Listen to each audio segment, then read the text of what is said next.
Part two, to piggyback on what I was saying about the difference between a redress of grievance and a reparation, is that we are occupying two different spaces here.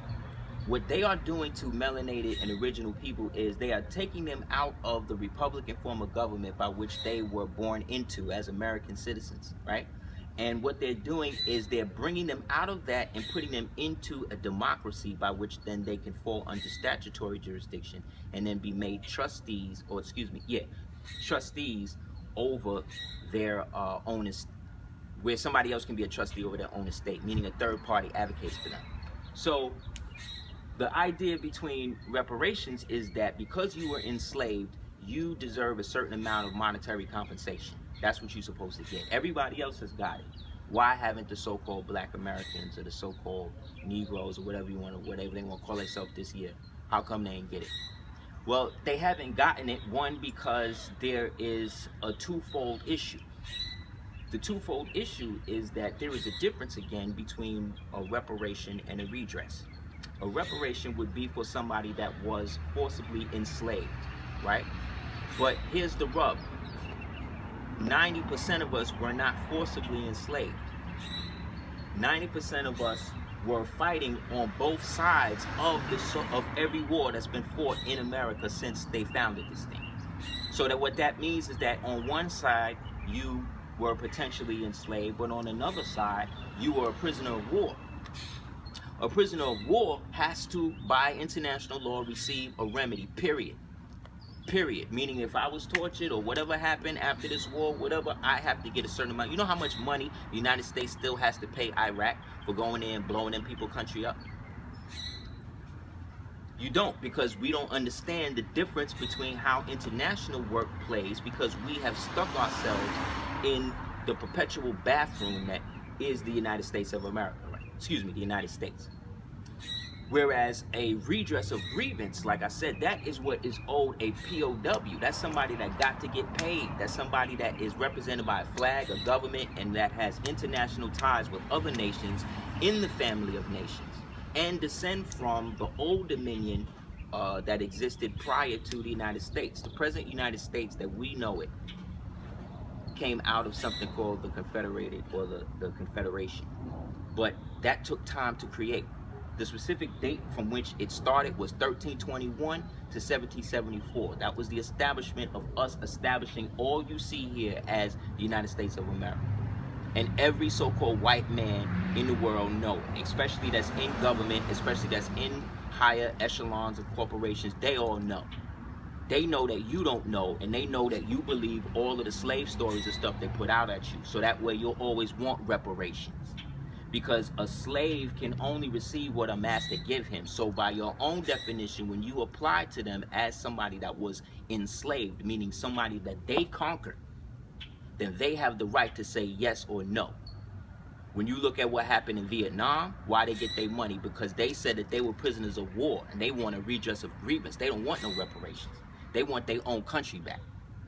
Black folk, so-called black folk, they don't really want their country back. What they want to do is be able to have everything the way it is and not be brutalized and beat. That's great, but that'll never happen so long as these people is running their United States government over you. Never. It will never happen. They will never live with you in harmony. Not because I don't want that, not because I'm hateful, not because I hate white people, because they have never shown you a time that they have not been at war with somebody. So therefore, I can only go by the 239 years of history that these people have accumulated, by which 222 years of that was perpetual war. So what I'm saying is that if that's the case, then when have they ever been at peace? Never. So what makes you think they're going to make peace with you now? Especially now when the Pope done left them out in the lurch to dry, meaning that they have no bonding through the Roman Curia system anymore, so they're cut off from that. They've been cut off from doing international commerce and business, other than perpetuating the private contracts that they've already established from the time of the first Gulf War. They are being frozen out of international banking. All of the countries in the world are turning against the petrodollar, right? A petrodollar, for people that don't know, means that if you are a country like Guam and you want to, not Guam because that's under their control, if you're a country like Oman and you want to import oil, You can't buy oil with Oman money. You got to purchase a grip of dollars from the United States in dollars. Then you got to convert that to the currency that you have and then pay for your oil. So this way the United States is always getting a cut of what you got. That's usury. That's against the law. That's international. That's called racketeering. You understand? So long as they not doing it. So again, what this does is it perpetuates this universal idea that everything is going to be all right. It's only going to be okay when you make it okay. And the only way you can make it okay is by taking and investing in the one thing that you can control in this world, which is yourself. Which is finding who about you are, what works your Moorish science temple. Not a physical building, not a grand sheik or what. I'm talking about you as an individual. What do you think? Outside of the prophet, outside of black consciousness, outside of anything that perpetually interests you. What else do you have to contribute? Is it just about not paying taxes and things like that? Because if it's not, you need to stop doing it now. If you think that you can go online and download some paperwork and mail it to somebody and that's all you got to do to get out, you need to just stop now. You need to just do whatever you need to do. If you think that somebody else has the key to your freedom, meaning that you can just go on what their site is and then do this or whatever, and there's no interaction with you and this person, there's no this person showing you, no apprenticeship with this stuff. That's what it used to be. What people don't understand about the Moorish Science Temple is after 1929, the prophet said that it was supposed to be word of mouth. We were supposed to be building each other privately. And then when we went to the temple, that's when we did public stuff, because that's where the agents would be.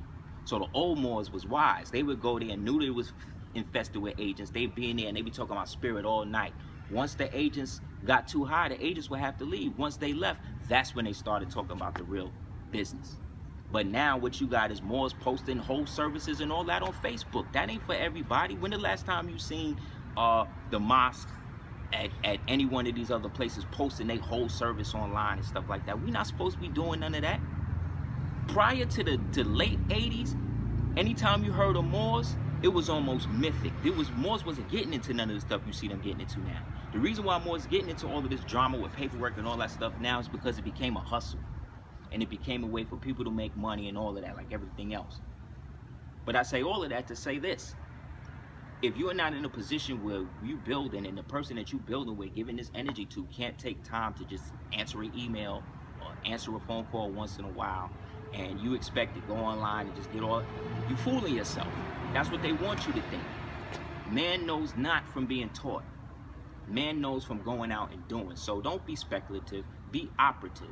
Go out there and find what it is that you want, and find somebody, again, as a reputable console, if you want to do that, help you get right. You know what I mean? I'm a console who does that on behalf of the empire, and there's a lot of other really good ones. However, none of that changes the fact that when it gets down to the root of it all, it's really about how far you are willing to go to be free, to obtain your liberty. And only you can answer that question for yourself. Just like I can only answer it for me. What I will say is this. If people start talking about reparations and all that, that's all well and good, but that's only one side of the story. As a Moor, you're going to have to, if they start cutting reparation checks, they're going to have to start cutting redress and grievance checks first. Which means as Moors, we're going to be able to get two. But you got to be declared properly to do that. And the process by which they're doing that, they've already started. All of this talk that you heard about a little while ago, they broke off the black farmers, all of this money for them to refortify their farms and all that. That's part of the reparations package. That's part of the 40 acres and a mule.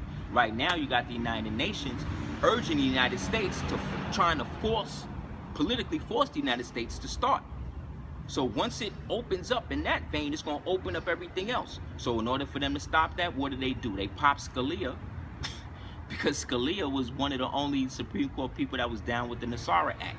The Nasara represents the National Economic Stabilization and Recovery Act, which also is in conjunction with HJ 75, which is the American Sovereignty Restoration Act, which is also under Congressional House, I think, 113, Bill 113, which is also connected then to HJR 75 that directly relates to us.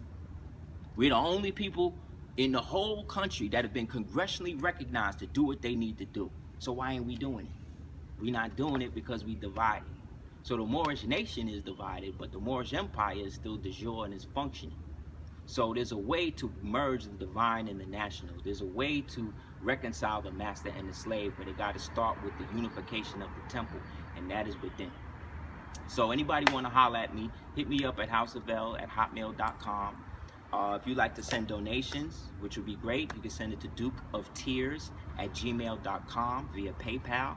You can check out any of my old or older and archival stuff at www.aseer.thedukeoftears.com.